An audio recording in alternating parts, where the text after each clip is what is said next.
You walk into a room. You feel like everyone is watching you. You fix your shirt. You change the way you're standing.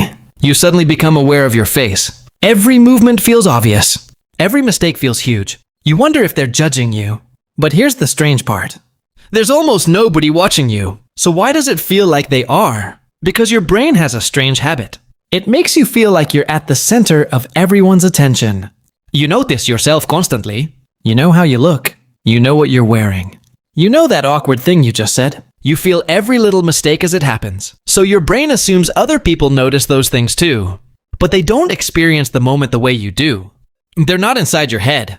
They're inside theirs. Think about the last time you saw someone embarrass themselves. Maybe they tripped in public. Maybe they said something awkward. Maybe they walked into the wrong room. You probably noticed. But how long did you think about it? A few seconds? Maybe a minute? Then you went back to your own life. Now compare that with your own embarrassing moments. You remember them differently. You remember exactly what happened. What you said? How you looked? Who was there? Sometimes you replay the moment hours later. Maybe even years later. And you wonder if those people still remember. Most probably don't. This is called the spotlight effect. It's the tendency to overestimate how much other people notice us. Your brain makes your own experience feel much bigger than it looks from the outside. And you can see it everywhere. You wear a shirt you don't feel good about. Suddenly, you think everyone can see it. You notice a small mark on your face. Now you feel like it's the first thing people notice. You make a mistake while speaking. Suddenly, you think everyone is going to remember it. But ask yourself something.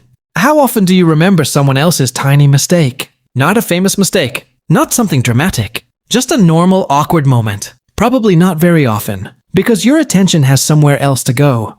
You're thinking about your own life, your own problems, your own plans, your own mistakes. And that's exactly what everyone else is doing. The person sitting across from you might look completely confident, but you have no idea what's happening inside their head. Maybe they're worried about an exam. Maybe they're thinking about a conversation from yesterday. Maybe they're wondering if someone likes them. Maybe they're worried about how they look. They could be thinking about anything. And you wouldn't know. Because you can only see the outside. You can see their face, but you can't see their thoughts. The same thing is happening with you. Other people can see you, but they can't see everything you're experiencing inside. You might feel extremely nervous. Your heart is beating faster. Your thoughts are racing. You feel like your nervousness is obvious, so you assume everyone can see it. But they can't feel what you're feeling. They only see what you show them. And what feels enormous inside your head can look completely normal from the outside. You might think, everyone can tell I'm nervous. Someone else might simply think, they're quiet. You might think, everyone noticed I made that mistake. Someone else might have forgotten it 30 seconds later. Your feelings are real, but they aren't always visible. And this is where things get interesting. The spotlight effect doesn't completely disappear when you learn about it. Even when you know that people aren't paying as much attention as you think, your brain can still make you feel watched. Because your brain has one unavoidable limitation. You experience everything from your own point of view. You can't step outside your head and see yourself the way another person does. So your brain has to guess. And sometimes, it guesses wrong. This is also connected to something psychologists call the illusion of transparency. You can feel an emotion so strongly that you assume everyone else can see it. You're embarrassed. You can feel it. You're nervous. You can feel it. You're uncomfortable. You can feel it. So it seems obvious that everyone else must know. But your feelings aren't a window. People don't automatically get to see what's happening inside you. Think about being nervous before speaking in front of people. Your heart is beating. Your thoughts are moving quickly. You might feel like your voice sounds strange. You might think everyone can tell. But look at the audience. Someone might be thinking about lunch. Someone might be taking notes. Someone might be thinking about something completely unrelated. They're there, but their attention isn't necessarily on you. And even when it is, it doesn't stay there for long. That's the part we often forget. Someone can notice you without thinking about you. Someone can look at you without judging you. Someone can hear your mistake without remembering it. Attention is temporary, but your brain can treat it like evidence. Someone looks at you. Your brain says, they noticed. Someone looks away. Your brain says, they're judging me. Someone doesn't react. Your brain says, they're pretending not to notice. You can create an entire story from one glance. and the story can feel completely real. But feeling something strongly doesn't make the story true. This becomes even stronger online. You post something, then you check it again and again. You notice one sentence that doesn't sound right. You wonder what people think. Maybe nobody responds. Now your brain starts filling in the silence. They didn't like it. They think it was stupid. Maybe I shouldn't have posted it. But people might simply be busy.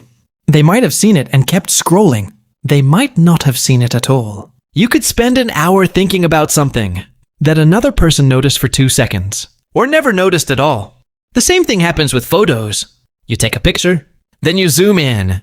You find one thing you don't like. Your hair, your skin, your smile, the angle of your face.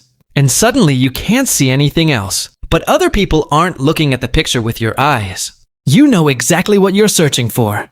They don't. You're using a microscope. They're taking a quick glance. That's why something can look enormous to you and completely normal to someone else. So what can you actually do about this? You don't have to stop caring what people think. You don't have to convince yourself that nobody ever notices you. That's not realistic. People notice things. The goal is simply to stop assuming that every bit of attention means judgment. Next time you walk into a room and feel watched, look around. Someone is checking their phone. Someone is thinking about work. Someone is talking to a friend. Someone is worried about themselves. And someone might even be wondering if everyone is watching them. Just like you are, you're not the center of everyone's world. You're the center of your own. And that's completely normal. But it means something important. You have more freedom than you think. You can say something imperfectly. You can make a small mistake. You can wear the outfit. You can speak up. You can walk into a room without checking yourself 5 times. You can stop replaying that one awkward moment. Because most people have already moved on. And eventually, you can too. The next time your brain tells you, everyone noticed, stop for a second, take a breath, and ask yourself, how much attention are they actually giving me? Usually, far less than you think. The room moves on. People move on. And you can move on too. Because maybe the problem isn't that everyone is watching you. Maybe you're just watching yourself too closely. You notice every mistake, every pause, every awkward movement, every little thing you wish you could change. Then you assume everyone else sees it too. They don't. Most people are looking at the bigger picture. And in that picture, your little mistake is usually much smaller than it feels. You were never being watched as closely as you thought. You were just the person paying the most attention to you. And strangely, that's good news, because once you understand that, you can finally stop performing for an audience that was never really there. This is Gripframe. We break down the psychology behind the things your mind does every day. If this made you see yourself a little differently, there's more coming.